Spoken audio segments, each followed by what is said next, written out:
Хлопать? Да. Ні, може сильніше. А на що хлопать? Щоб звук свисти з відео. На таймлайне этот хлопок, такой большой диаграммой, и на видео оно тоже как бы видно потом. А воно паралельно не йде одразу, коли ви викладаєте на таймлайн? Ні, бо там диктофон записує ваші все, мікрофони. понял. Позапроектне, але дуже довгоочікуване інтерв'ю з Лен'є Умеровою. Вона сьогодні у нас в гостях. Селям алейкум. Салам алейкум. В нас на Крим Медіа дуже довгоочікуване інтерв'ю. Інтерв'ю з колишньою бранкою Кремля Лен'є Умеровою. Мені дуже шкода, чесно кажучи, одну з регалій згадувати саме це. Але скажу відверто, з тобою інтерв'ю дуже довго чекали люди, і особисто мене дуже багато разів питали, коли вже вийде інтерв'ю з Лен'є Умеровою. Вже декілька днів, вже тиждень, як вона вийшла, а все ще нема. Правда? І, це твоє перше, напевно, інтерв'ю Кримському медіа, правильно? Так. Після звільнення.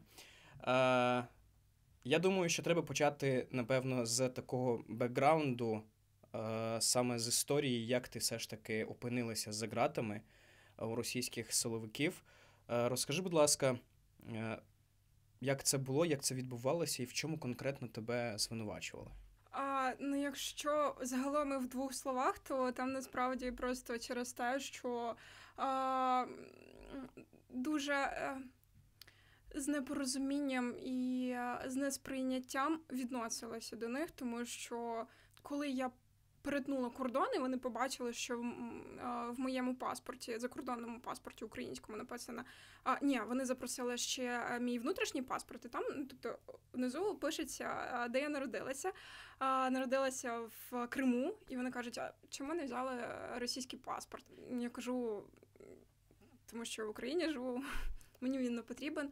І, тобто, з цього почалося більш детальне, тобто, звернула увагу на себе.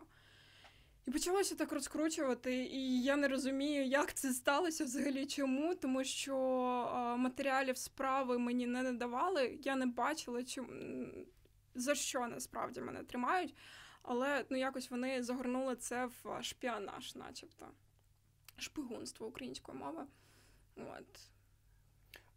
І чому ти взагалі поїхала в Крим? Ти розуміла, що якщо ти поїдеш в Крим, це вже було часто повномасштабного вторгнення. Так. Ти розуміла, що це може бути поїздка в один бік? Я усвідомлювала, що куди я їду, що я ситуація не дуже не з приємних. Але потрібно розуміти, що я поїхала туди не просто так. В родині була критична ситуація, а тато хворів дуже серйозно, його оперували. І я, будь-яка адекватна дитина має поїхати до батьків, коли вони потребують цього. Буквально за 2-3 дні я зібралася, взяла відпустку на роботі і поїхала. Чи було усвідомлення, куди я їду? Тобто не так. Чи було усвідомлення, що я їду в один бік? Насправді це для мене неочікувано. Але цього не знаю, як правильно сказати. Ми воюємо з країною-терористами, і від них потрібно очікувати якихось таких несподіваностей. Тобто реально логіки в їх діях прослідкувати неможливо? Загалом ні. Розкажи про те, що було там за стінках. Вже тебе взяли, тебе вже повезли в СІЗО, почалось якесь розслідування. Де ти перебувала, в яких умовах? Спочатку я 5 місяців провела у Владикавказі і Баслані, це Північна Осетія. Там творилося взагалі безглуздя якесь, починаючи з того, що як тільки я перетнула кордон, якісь незрозумілі допити, потім якісь сценарно прописані викрадення мої і все інше. Які це були викрадення? Це мішок на голову і повезли, чи як? Це силоміць? Це було вже пізніше. Спочатку мене після цього першого допиту мене начебто сказали, що ти можеш поїхати, це було 2 година ночі, сказали, ти можеш поїхати до готелю, а потім можеш після цього продовжити свій шлях. І от, як тільки мене посадили до таксі, ми проїхали десь хвилин 15, зупинили. Це було звичайне таксі? Викликане звичайне через таксі. додаток так. Або телефон? Так. Тобто не спеціальна людина якась? Ні. А хто викликав? ФСБ. Ну, але він це робив при мені. І не знаю, наскільки це... Ну, мені здалося, що це звичайний був таксіст, тому що, він виглядав, я не знаю, як відрізнити ФСБшника таксіста від звичайного таксіста, але, загалом він виглядав так само, навіть не розмовляв і не запитував, куди я їду. І ми проїхали десь хвилин 15 по дорозі, і він поїхав по російською, скажу, просьолочної дороги. А там в Північній Осетії потрібно розуміти, що в них закони построєні таким чином, що іноземці можуть перебувати тільки на загальних дорогах, а всіх інших потрібен дозвіл. І мене питають цей дозвіл, я кажу, що в мене його нема. Я показую їм паспорт, кажу, в мене штамп, я щойно перетнула кордон, дозволу нема. Мені кажуть, це нас не стосується, ми запросили у вас дозволу нема, ми повинні вас відвезти. Відвезли мене у міграційну службу, у відділок міграційної служби, і о 4 ранку мені винесли вирок, просто відмовивши мені в адвокаті, у всіх моїх правах. О 4 ранку вночі загалом провели суд і визначили депорт. Куди тебе не депортували? Куди тебе повезли потім? Дивіться, там така схема, що коли тебе депортують, юридично тебе депортують, тебе переміщують у в'язницю для іноземців, тебе утримують, поки дві країни, яка депортує і куди депортують, між собою дипломатичними зв'язками вирішать, як це зробити. Але справа в тому, що у нас тут збройна агресія в країні, і дипломатичних зв'язків нема взагалом, і коли людина потрапляє в цю в'язницю, її звідти витягнути просто нереально. І там люди сидять.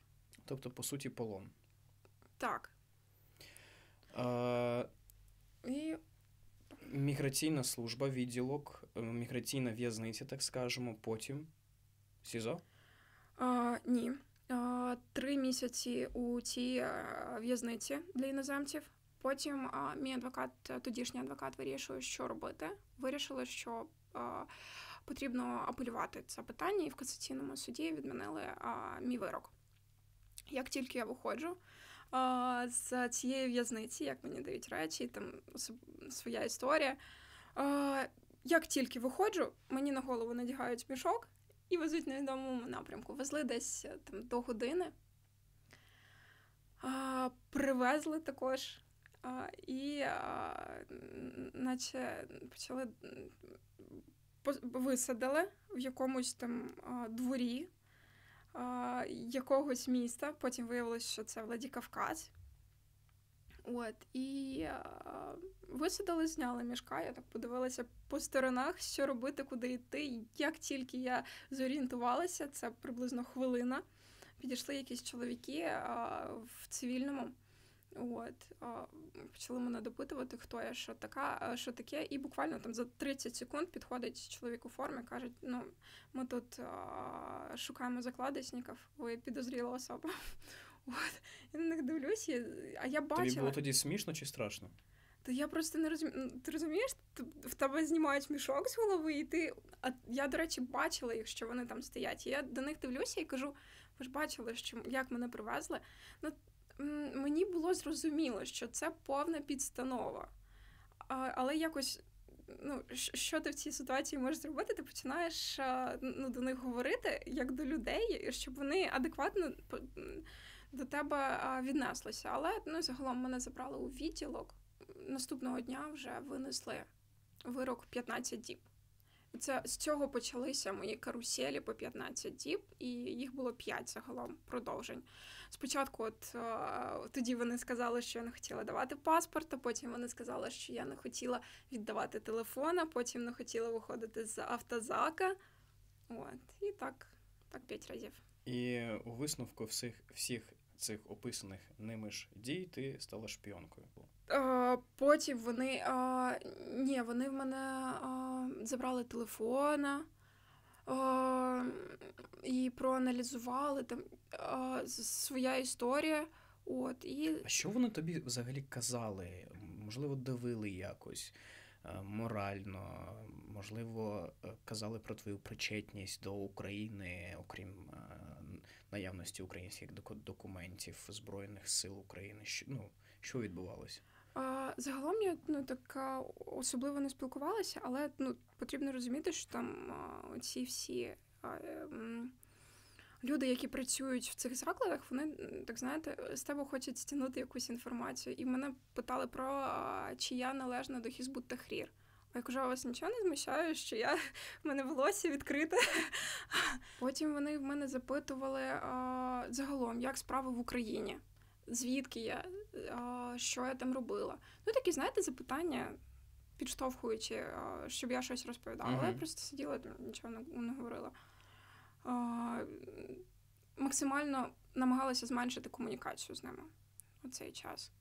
Ти це робила спеціально? Тобто ти розуміла, що з ними не можна говорити? Чи це якийсь, я не знаю, психологічний стан захисту автоматичний? Я тоді розуміла, я знала ще тоді справу про Нарімана Джиляла, про інших політв'язнів, про братів Ахтемових. Це одна справа, але загалом.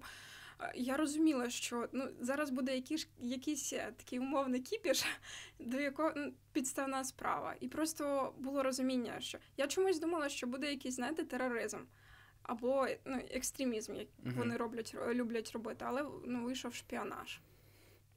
Досить рідка, так скажемо, справа серед усіх політичних бранців. Можливо, через те, що дійсно більше нічого не було пред'явити, а шпіонаж якось виправдати, або його проявити, або показати, що він дійсно є, напевно, важче за всього. Остання точка, де ти довше за все перебувала, де це було? Після цих каруселей мене відвезли у Лефортово, і там я пробувала трішки менше за 1,5 року. А які там були умови?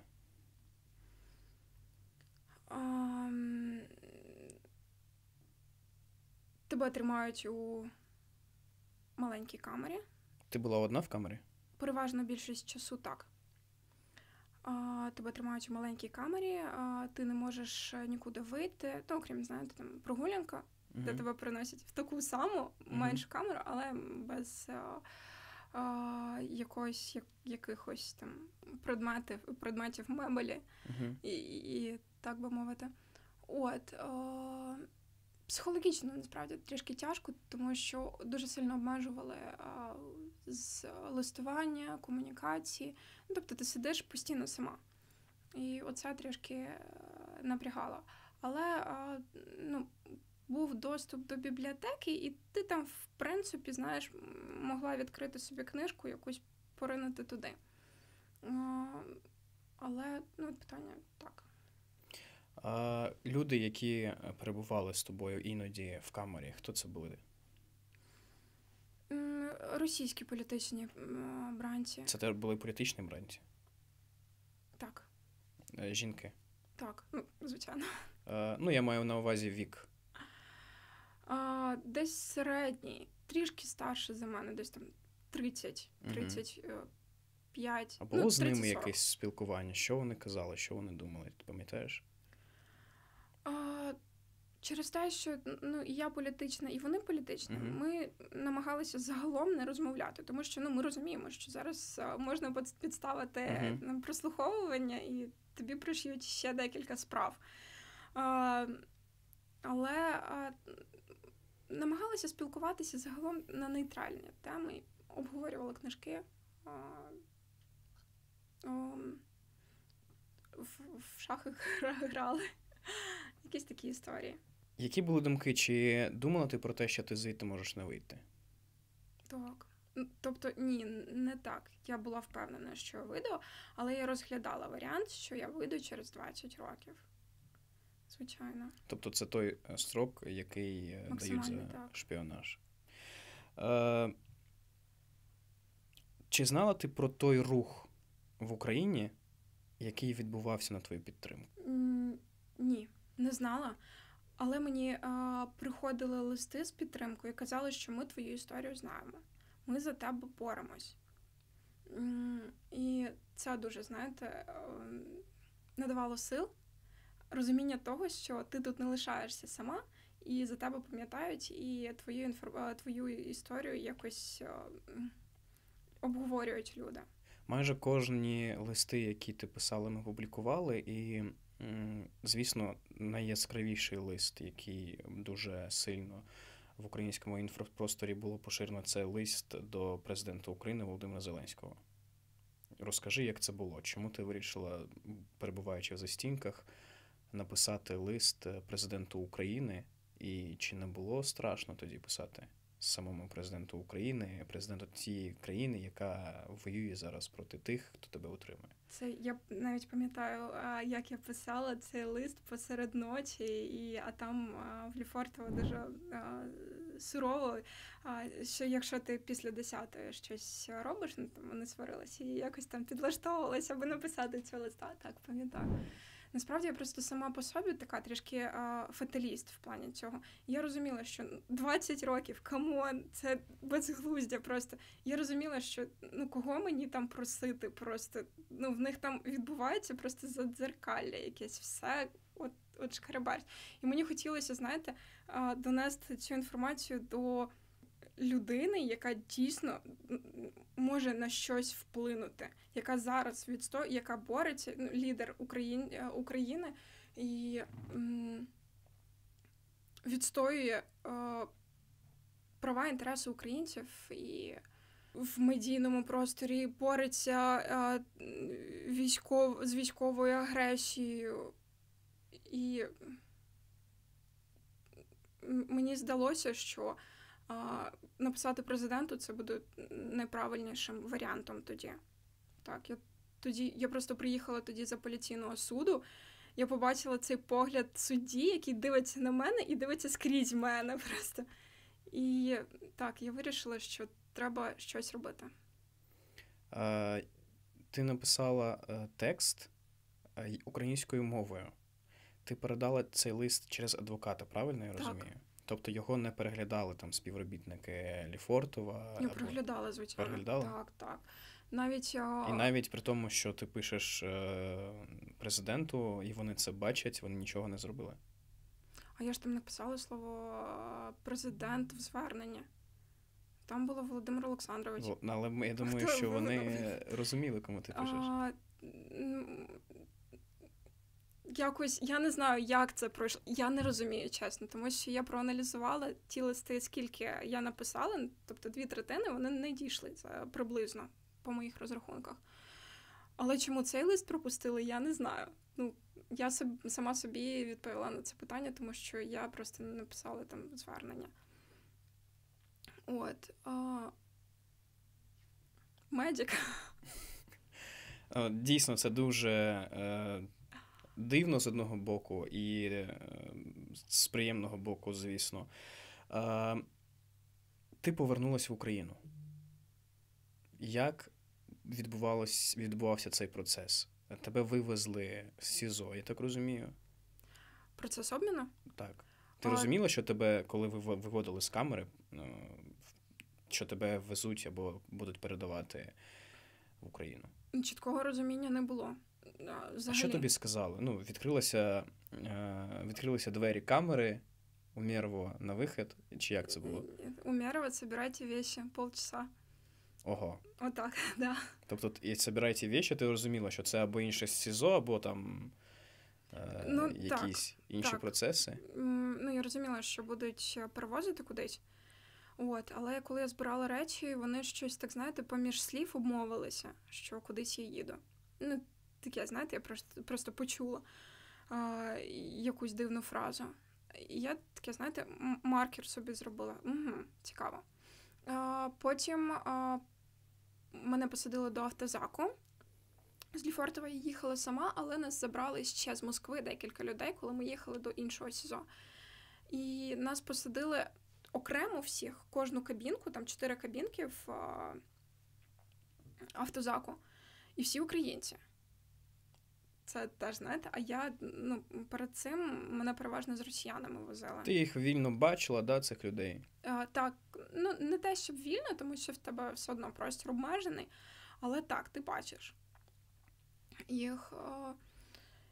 І там, знаєте, коли людина, яка за нами спостерігала, кудись виходила, ми там могли два слова один в одного запитати. От. І до того ж вони ще військові були всі. Потім нас привезли... Військові були ті, з ким ви перебували в автозаку, правильно? Так, цивільна тільки я була. Всі інші були військові. А посеред ночі нас привезли в Брянськ, натягнули на голову мішки знов. Це любима, улюблених розвлекательна програма, так би мовити. Я зараз сміюся з того, але це, знаєте, друзі, не через те, що смішно, але скоріше, знаєте, відпускає ситуацію таку стресову. Пройшли обстеження, відфотографували мене, пройшла там різні процеси і помістили мене в камеру. Я там перебувала оцю ніч 11, потім 12 і ранок 13-го. І досі ти ще не розуміла, що відбувається? Чи вже були здогадки? У мене був натяк тоді, коли я була в Лефортово ще. Потім для мене було дивно, що нас везуть українців.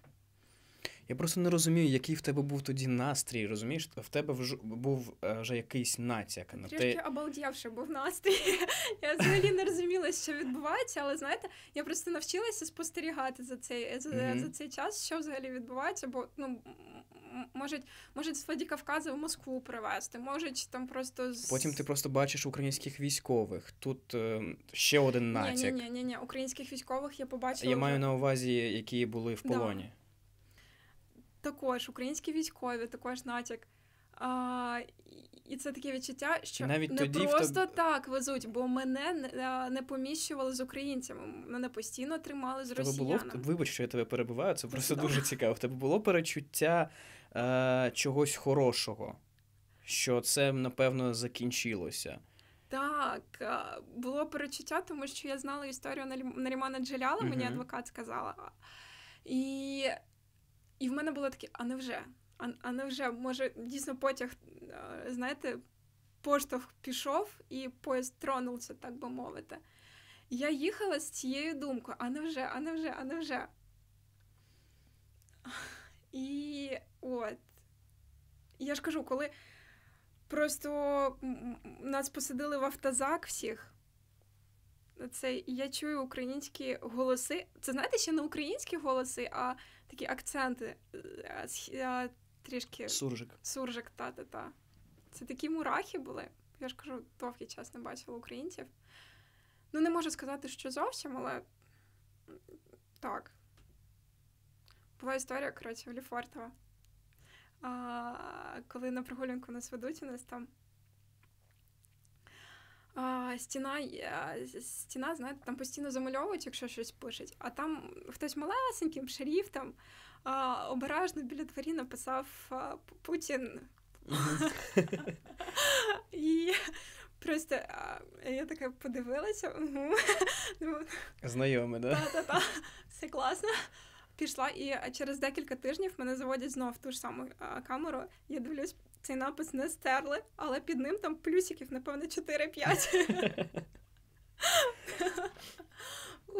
Це, знаєте, таке відчуття наповнення енергії просто шалене, що ти не сама там. От, сорі, те, що відійшла від теми. Та ні, все дуже класно. Тобто натяки вже якісь були. Так. Ти вже мала якесь розуміння. До цього є бекграунд про Нарімана Джеляла. Чесно, я не уявляю взагалі твоїх емоцій в цей час. І я розумію, що ти не можеш їх просто словами передати, скоріш за все. Що було далі? Привезли нас в цей Брянськ, але я ж кажу, це не точно Брянськ. Мені жодних документів не давали, це просто я вже по поверненню подивилася по карті приблизно, звідки мене могли перевезти. І це наче Брянськ був. От. Майже 2 доби. Трішки менше, ніж 2 доби. Загалом якогось просто тотального ігнору, якогось незрозумілої поведінки, тому що я там попросила, в камері дуже холодно було, я попросила теплих речей, мені дуже так грубо відмовили, але потім принесли, але, таке, знаєте, дуже грубе ставлення було. І було чітке розуміння, тому що чутно, знаєте, коли там на повірці стоять і говорять українські прізвища. І знов, знаєте, таке відчуття, що ого, навколо українці. Це таке ж, знаєте, такий маркер класний. От, і потім 13 вересня мене зранку десь там о 7:00, прям дуже зранку, одразу по підйомі і по сніданку, викликали і дали теплі речі, мій костюм теплий. Я думаю, чого вони мені дають? Це так розщедрилися. Чого це? От, забрала тоді цей костюм, і вже через декілька годин нас почали виводити і заводити в автобус.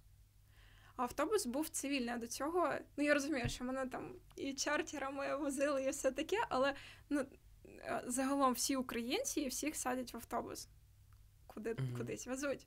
От, і тоді вже всі розуміють, всі почали один на одного дивитися, ці очі такі, знаєте, які з орбіт вилітають, всі почали сміятися, там якось радіти трішки, там, знаєте. Зрозуміло, що вони нам не дали заздалегідь порадіти, але тим не менш нас вивезли в Білорусі. В Білорусі вже зайшли білоруські вже спецслужби, і нам вже пояснили, куди ми їдемо, що відбувається. Батько передав нам вітання, 2 пакети такі з їжею. Я їх так взяла під сидіння, трішки засунула, думаю. Хай буде. Та-та-та. От. І десь за півгодини нас привезли вже до українців, на українську сторону. А що було там, ми вже всі бачили.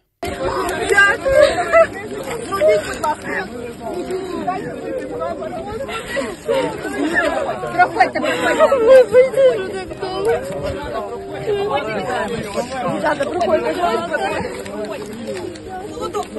Лінія, вітаю вдома. Ми з тобою були знайомі.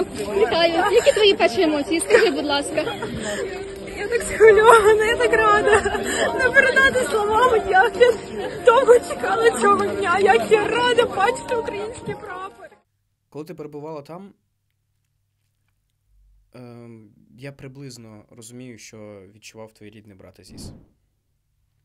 Точніше, не розумію, а знаю про деякі епізоди його стану, так скажемо. Бо в нас є спільні друзі, потім я ближче познайомився з самим Азізом, і ми зараз дружимо. Я думаю, що це вже можна сказати, але ми перепитаємо в Азіза, якщо що, виріжемо.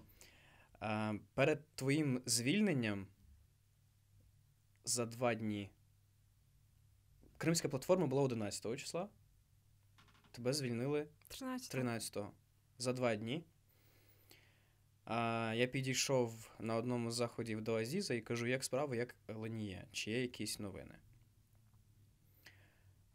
Він каже, йдемо на фінішну пряму, і в мене було таке відчуття, ніби її відпустять, а він каже, і він додає потім,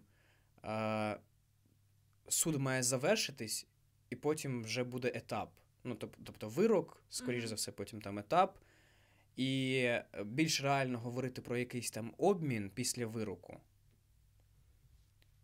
І тоді особисто в мене настрій трошки впав.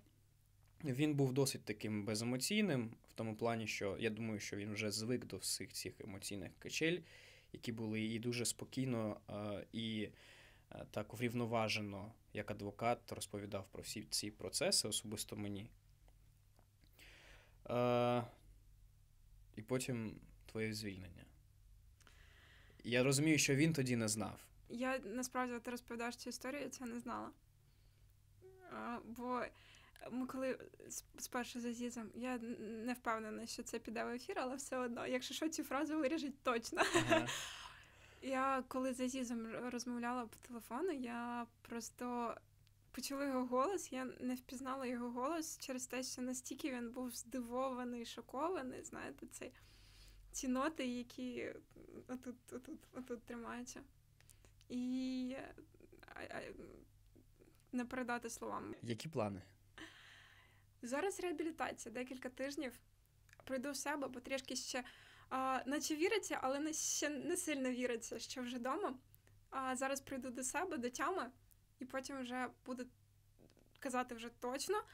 Але що 100% я впевнена, ми маємо відстоювати і боротися за кожного, хто зараз там стоїть. Це дуже важливо. Їх повернути. Всіх? Абсолютно всіх. До останнього? До останнього. Дуже багато громадянських журналістів, дуже багато людей, кримських татар, громадян України, які перебувають у в'язниці. Дуже багато вже хто отримав вироки за це, відбувають просто жахливі строки, які надають вбивцям, насильникам, за релігійне переконання, за позицію. І поки що дуже мало, порівняно з тими, хто скільки сидить, людей ми визволили. Кожне визволення – це ти, коли дізналася про Нарімана Джеляла, які в тебе було відчуття, чи можна казати, що для людей, які перебувають там зараз, кожне визволення – це якийсь